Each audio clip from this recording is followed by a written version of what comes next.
Ако се чудиш откъде да започнеш, започни от червата. Искам да кажа нещо важно за всички, които ми пишат и се чудят.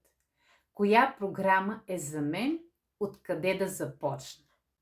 Ако имате подуване, тежест, газове, умора и усещате, че се стараете, а тялото не реагира, проблема не е, че не правите достатъчно.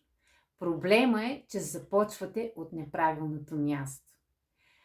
Когато червата са напрегнати и задръстени, нито отслабване, нито добавки, нито режими работят добре. Затова създадох 7-дневния мини старт за пречистване на червата. Това не е диета, не е гладуване, не е крайности.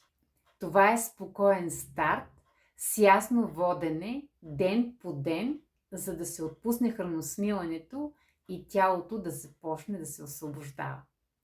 Ако сте объркани, уморени и не знаете откъде да започнете, това е правилното място. Линка е под видеото.